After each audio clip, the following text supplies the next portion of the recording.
Alguém lembra ou sabe, na verdade, o que é uma stack? Não? Stack basicamente vai ser uma pilha, é uma estrutura de dados que vai armazenar tudo em forma de uma pilha. Então, por exemplo, você coloca lá uma informação. Deixa eu colocar aqui. Informação 1. Beleza. Você tem lá na tua pilha informação 1. Se você colocar uma informação 2, ela vai ficar em cima da informação 1. Então, na hora de você acessar, você não vai acessar 1, você vai acessar primeiro a 2. Por quê? Porque ela está por cima. E isso vai ficar empilhando todas as informações que você coloca, todos os dados que você coloca. Por isso o nome empilha, porque ela vai empilhando tudo mesmo.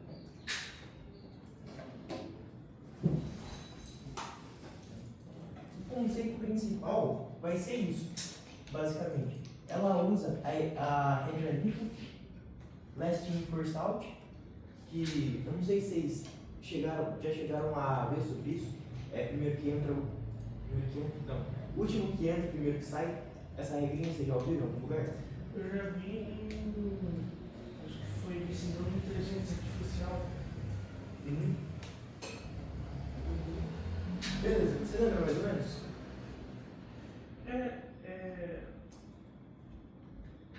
Não muito bem. Geralmente é quando ele faz para verificar quais caminhos já seguiu, uma parada assim, e aí ele forma uma pilha. Uma coisa assim. Você pode dar um exemplo de uma pilha de prato, que foi fácil de entender assim. Eu ia dar um exemplo de mercado, que normalmente quando você vai ver o modelo de um mercado, no caso a gerência de um mercado, a gente usa esse modelo. Vou dar o exemplo da pilha de prato mesmo, porque eu acho que é até mais fácil, porque você vê tudo empilhado lá. Gente, imagina realmente uma pilha de prato. Você coloca lá um prato na pilha, beleza. Depois você coloca outro por cima, quando você vai tentar tirar um prato, você não consegue tirar o primeiro de baixo, você tira primeiro o de cima. Quer dizer, você consegue, né? Mas vamos fingir que vocês não conseguem, porque essa é a ideia da pilha, do stack. Beleza? Então, basicamente isso. Você vai empilhando uma informação, a última, a que está por cima de todas, é a primeira que sai. Beleza? A gente vai depois implementar um código para isso, não sei se vai dar tempo, na verdade, mas primeiro, vamos tentar entender o principal dela, que são os comandos que a gente pode usar, por assim dizer. Esqueci mesmo.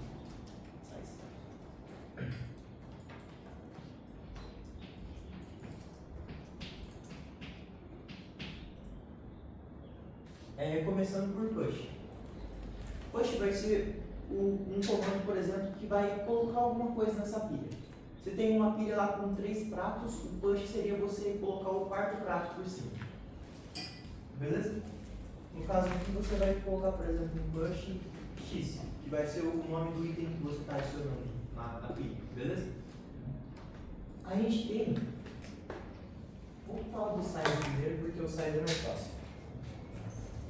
Size nada mais vai ser do que um comando que retorna o tamanho dessa pilha. Por exemplo, você tem uma pilha com 5 pratos. O size dessa pilha vai ser 5, porque tem 5 pratos nela. Simples. A gente também sempre vai ter um pick. O que é isso daqui? Ele vai retornar o último elemento da lista. A gente, isso daqui não precisa decorar por enquanto nem nada, a gente vai implementar isso daqui no Python mesmo. Então assim, entendo, não precisa decorar, porque se eu mudasse o nome de push para pop e o nome de pop para push, ia funcionar do mesmo jeito, contanto que você implemente certo. Beleza? Não é uma boa prática, tá? Só estou falando que funcionaria. O pick, então, ele retorna o último elemento da lista, da pilha. Então, por exemplo, você tem o último elemento de uma pilha de pratos é um prato vermelho. Ele vai mostrar para você que tem um prato vermelho ali. Não vai tirar esse prato vermelho, não vai colocar outro prato por cima, só vai mostrar que o prato vermelho é o último que existe. Beleza? Beleza? Acho que é bom escrever do lado, tipo, o que cada um faz rapidão, assim, tipo. Beleza.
Só faltou um por enquanto, que vai ser o copy.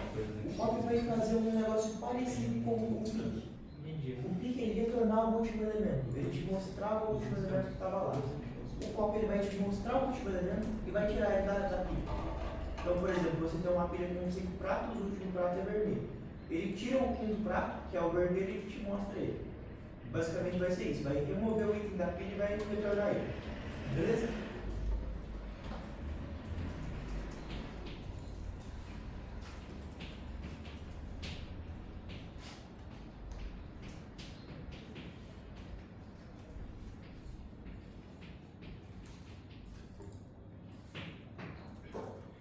Agora, gente, aparentemente sem sentido isso daqui de stack, só alguns exemplos de como que a gente usa.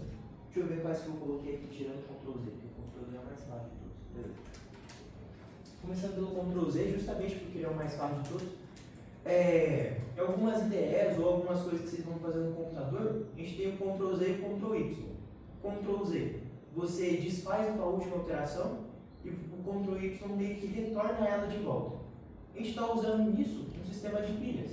Tudo que você vai fazendo vai armazenando numa pilha. Quando você dá um Ctrl Z, você remove a sua última alteração. Por isso que é uma pilha. Lembra que a gente vai sempre colocar uma alteração no final da pilha, no topo, ou então aqui no pop vai remover o último elemento. Eu quis dizer remove, mas não, deixa remove mesmo. O Ctrl Z é um exemplo disso. Deixa eu ver outro exemplo. Navegador, por exemplo. A gente está acessando o Google lá. Você acessou uma página e depois você volta. O que acontece? É uma pilha que está sendo colocado mais um item nela, uma página a mais que você acessou, e depois você está tirando do topo dessa pilha essa página. Você está voltando a página, por assim dizer. Então, é uma pilha também. Mais exemplo, eu lembro de um bem legal. Entretanto, não vai dar para eu ver aqui. Não vai dar tempo. Vocês estavam aqui na aula sobre as funções recursivas lá que a gente implementou o Merge Search? Acho que só ele que não. Você não estava? Não. A gente implementou numa aula uma função recursiva. O que é isso? É uma função que vai chamar ela mesma dentro da função. Por exemplo, um fatorial. O fatorial do número 3, por exemplo, tem que saber o fatorial do número 2. Certo? Uhum. Isso vai ser então uma função recursiva. Ela vai ter que sempre chamar uma outra função que é igual a ela própria. Então seria tipo uma função loop? Sim, é um loop. Qual é mesmo? Beleza? Isso vai fazer uma stack dentro do computador. Por quê? Toda vez que a gente vai colocar essa nova função recursiva por cima, você tem que primeiro executar a última que foi chamada. Então, por exemplo, o fatorial do número 4 tem que executar primeiro o fatorial do número 3, que tem que executar primeiro o fatorial do 2, e assim vai. Então, vê que a primeira que foi chamada é a última que vai ser processada, sabe? Por isso que é uma stack também. Não vai ter tempo de implementar isso aqui para mostrar certinho, mas vai ser basicamente isso, beleza? Exemplo foi dado, a LFO foi explicada, os itens foram explicados. E de stack, não tem muita coisa, é só isso mesmo. Então, a gente resolveu essa paradinha aqui hoje, mas vamos na próxima, que a gente dedica a aula inteira para isso. Mas basicamente, tem como resolver muitos problemas usando stack. Muitos. E qual que é a diferença? Assim, porque o Márcio explicou ali as paradas, mas tipo, stack é uma lista, basicamente. E aí, tem duas formas. Aqui nesse programa, por exemplo, a gente usaria a stack só tipo, usando uma lista mesmo. Tipo, e fingindo que é uma stack. Mas tipo, a lista meio que não tem as restrições que a stack tem, pode fazer o que você quiser. Só que a gente age como uma stack, a gente implementa a solução como se fosse uma stack, tá ligado? Só que tem como você também, para entender, você definir a stack. Não existe um estrutura de dados em Python chamado stack, tem a lista.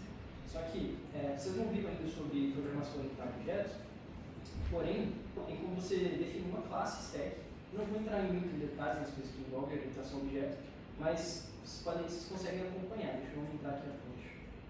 Espera aí que o Copilot já está ali dando spoiler aqui.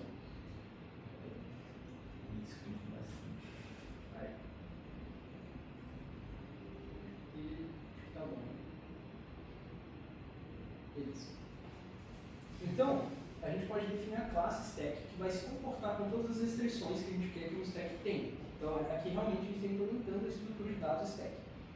E, assim, é muito importante entender stack, na próxima a gente vai ver filas também, para a gente conseguir ir para uma estrutura de dados mais avançados e, consequentemente, a gente conseguir chegar em algoritmos de busca que usam, sei lá, árvore binária e tudo mais. Então, é muito importante vocês começarem a entender como a gente define essas estruturas. Então, a gente começa assim, a gente pode, então, definir isso aqui. Isso aqui, a gente pode ter um encontro só para falar de classe e tudo mais, mas aqui a gente define, tipo, quais vão ser os atributos iniciais de uma classe específica. No caso aqui, vocês podem ver, a stack é simplesmente uma lista. Então, nessa função init aqui, da classe stack, você basicamente a gente define uma lista. Então, a gente define self, que novamente é um conceito de orientação a objetos, mas a gente está simplesmente colocando, a gente está se referenciando a um item de dentro da classe. Aí a gente precisa colocar esse self, beleza? Por isso que aqui no init, a gente define o self. Tipo, a gente não está passando nada a não ser que a própria classe. Né? Por isso que é o self aqui, dentro dos parâmetros da função. E aí a gente vai definir o primeiro método aqui dentro, a primeira função, que vai ser o push. O push a gente vai ter o self, em todos tem que ter o self, gente. Tem que definir o self aqui. E a gente vai passar o item. Por quê? Porque essa função aqui, ela coloca um item dentro da lista. Então a gente precisa definir o push. O que vai ser o push? Vai ser self.items.append item. O append, não sei se vocês lembram, mas é simplesmente uma parada que a gente usa com listas no Python. Então, novamente, o stack é só uma lista com restrições. Então a gente definiu aqui o push. Agora a gente vai definir o size. O size, a gente só tem o self. Por quê? Porque ele simplesmente já está no tamanho. Então a gente poderia usar o length? Poderia. Só que a gente não estaria definindo uma estrutura de dados com restrições de um stack. Então, no caso, a gente simplesmente retorna length self-contained. Certo isso? Então agora a gente vai definir o pick. Alguém lembra o que o pick faz?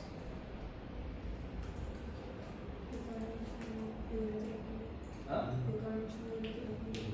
Sim, mas é só para você ver. Então ele retorna e não faz mais nada. Simplesmente vê qual que é o último elemento. Então, alguém lembra como que a gente faz para pegar o último elemento de uma lista? Vai.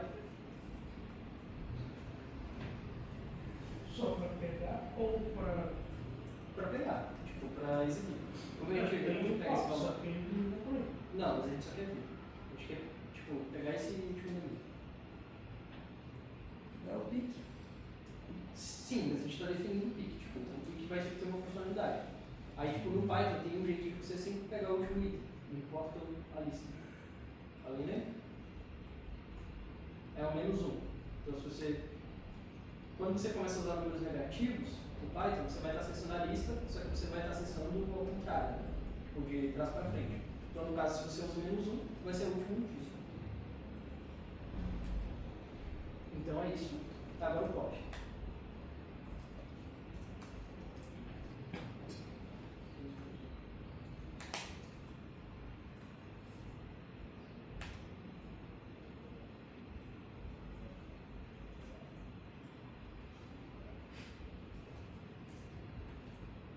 Esse aqui, se bem preciso explicar, né? Porque é o mesmo nome da função no Python que é o pop. Só que aqui tem uma questão. Não sei se vocês já usaram o if desse jeito, mas a gente consegue fazer um if no return, na mesma linha. Não precisa criar um if e tudo mais, você consegue fazer desse jeito. Então, se a gente tiver um tamanho da lista maior que 0, a gente retorna o pop, o resultado de chamar pop. Se não, a gente retorna o nome, porque a lista, né? Não tem nada. Beleza? É esse aqui, bem simples. Né? Esse aqui é um step. Bem simples de implementar. A gente pode usar esse stack. Então agora que eu vou ver se eu tiver feito alguma coisa errada. Eu posso definir aqui a classe stack desse jeito. Porque fica mais fácil de chamar, senão eu ia ter que ficar escrevendo stack assim, ponto toda vez. Então eu posso fazer só definir como stack ali. E eu posso fazer um stack, ponto push. Eu coloco um valor, tipo 1. Depois stack.push. Eu coloco, sei lá, 999. Eu vou fazer isso aqui, e aí depois eu vou fazer um pick pra gente ver o que está no final. Então, stack.pick. Só isso mesmo. Só que eu tenho que perguntar isso aqui. Vamos executar isso aqui para a gente ver o que acontece. Então, tá com esse nome teste aí? Deixa eu mudar o nome aqui. Pode entrar. Stack. Olha, eu acho que assim, você perdeu a explicação inteira. Eu sou bem bom hoje. Stack.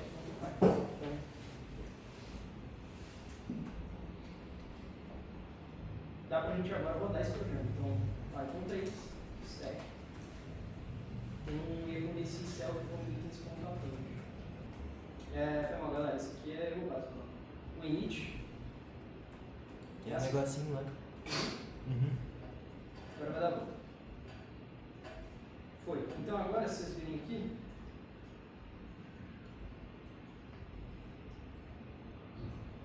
o resultado do pick foi 9 nominal, beleza? Vamos continuar. A gente testou o pick aqui. Na verdade, a gente testou o push e o pick.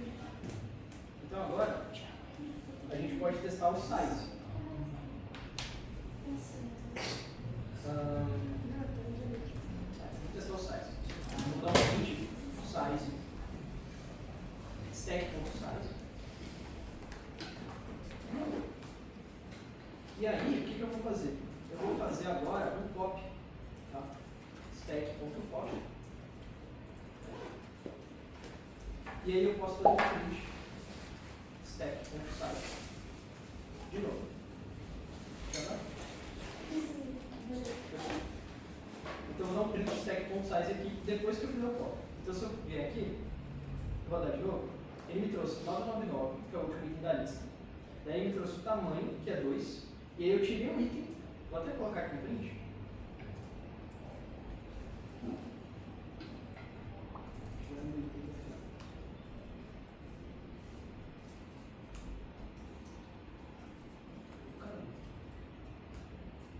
Tirando o item do final, agora o size virou 1, beleza?